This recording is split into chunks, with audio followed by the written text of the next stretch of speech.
So, we're just a few days away from 2025 Six Nations beginning.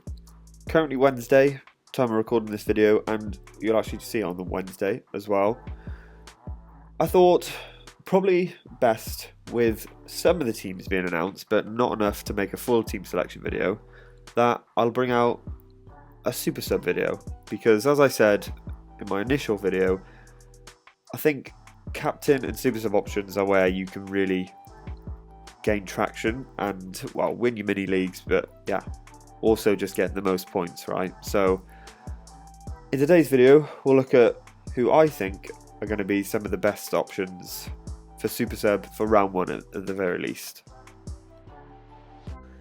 And as I do always say, please subscribe to the channel if you're not already, would massively help out, and also it's free. So if you like rugby, like Six Nations, like fantasy as well, then subscribe to the channel, please.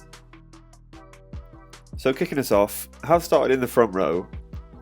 Not going to pick all positions in this because I do feel there are some positions which just warrant a better return, for super sub at least. So first off, we'll start with props, because actually I was going to leave props because, well, who's actually picking a super sub as a prop? But then I remembered Colombe for France was absolutely insane. I think it was it in the autumn nations? Was just crazy off the bench, like carried super hard, no one can tackle him, won loads of scrums, and I think scored a try or two. So he is also a great option just with his stature, and I think pretty much guaranteed to come on like 55-60 minutes every game. So we'll definitely get the latter end of the game and haven't got to worry about him not coming on. I think that could also be said for Theo Dan.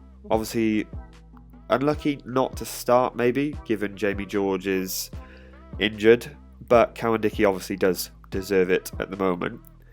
I guess, again, similar to minutes wise, would kind of question when Theo Dan is coming on. But he could come on if the game isn't going England's way, like 50 minutes. So I think Theo Dan, like Colombe, very dynamic, good at carrying the ball, so is actually a very good option.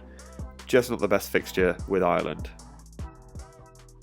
Next up, I have just completely skipped the second rows because, well, I just don't feel like it's a great position for a return on super sub.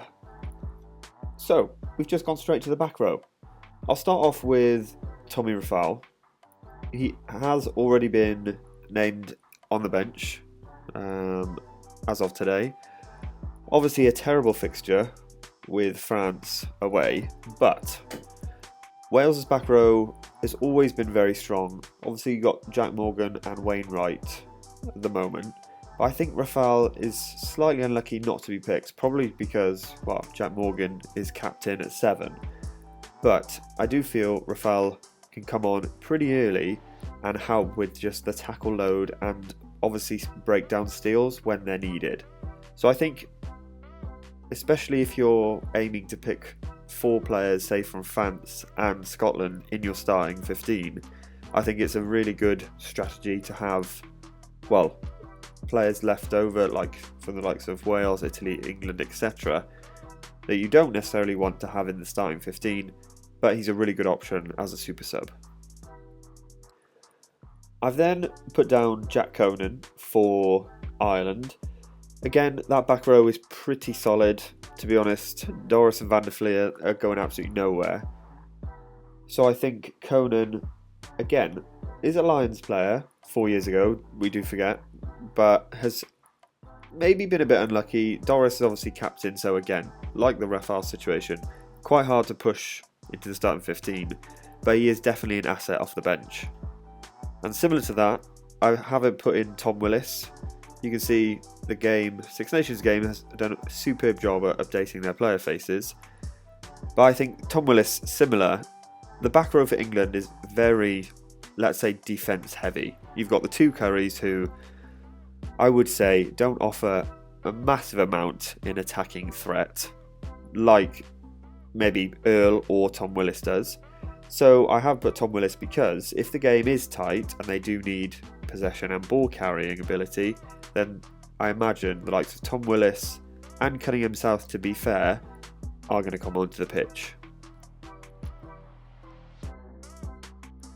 Then, at halfbacks, I've picked Noah Le Garrec, mainly because if France are, say, 30, 40 points ahead, who knows, could be closer than I think, personally, but if they're a fair chunk ahead, then they might just want to rotate to obviously give others a chance, but also rest the likes of Dupont, who cannot get injured for France if they're going to bid for a Grand Slam and a title. So I have put Le Garrec. It will definitely open up as well in the last 15-10 minutes. I just know that the way France play, they're going to put Wales under the pump, and given this is the first game of the Six Nations, I do feel like, well, they're going to run out of steam. So I think Le Garrec would be a decent option there.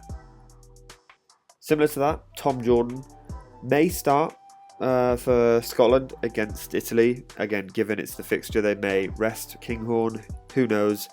But I think Kinghorn will probably start, with Tom Jordan being that 10/15 cover. And if anyone watched Automations, then Tom Jordan is a real deal and can rack up a lot of points as well. Does also potentially kick if he's on the field instead of, say, Russell, so can get some good points there. Then, in the centres, I've picked Gaetan. I think similar to my reasoning on Le Garrec, Baresi, who is starting, is obviously a fantastic player and plays for Toulouse, but not much French activity so far. So I do feel like they may want to change things slightly, say 60 minutes in. And I think Gaetan, he's had a few caps now, but is a real decent player at 13, so could be brought on. Similarly, he could be not brought on, or brought on with a few minutes to go and not do much. But like I said, with how I feel the game's going to go in the last 15-10 minutes, I think it could be a real key area for French backs. And I guess similar to this is Rory Hutchinson as well. So a really good fixture against Italy. It's kind of between him and Stafford McDowell for that Tui Pelotu jersey. I think Stafford McDowell will probably tip it, just being an out-and-out 12, with Hutchinson being on the bench for cover.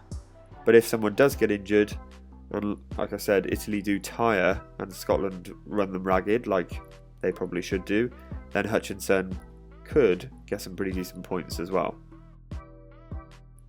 And finally, in the back three, I actually found it really difficult to pick 3 super subs. So I've actually only gone with 2 because, yeah, I just think super subs are, well, few and far between.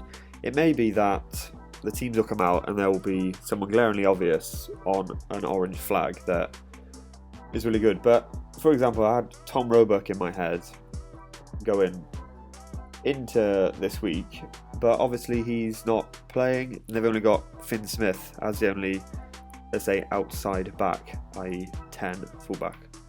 So, yeah. Have gone with Calvin Nash though. Think really good option. Again, against England, relatively tough fixture, but you would expect an Irish home win. Yes, their back three of Lowe, Hansen and Keenan is pretty solid, but I think Nash is definitely pushing, so we'll get some good game time. I also think the same with Kyle Rowe. Scotland, solid back three, but I think Darcy Graham or Duhan van der Merwe. Also, van der Merwe's got slight niggle as well, I believe, so Kyle Rowe may come on with some minutes. So keep an eye out there. But yeah, I think Calvin Nash, Kyle Rowe, pretty similar if they both do start on the bench. So let me know your thoughts. Obviously this is a thought video more than anything, because obviously we haven't got every team selection out there. So let me know your thoughts down in the comments, or I've definitely missed some people, so let me know who I've glaringly missed down in the comments. Exciting times, because next video on Friday or tomorrow, depending on who releases their team, it'll be team selection. So turn notifications on, subscribe to the channel to not miss out. Thanks for watching, and I'll see you all in the next one.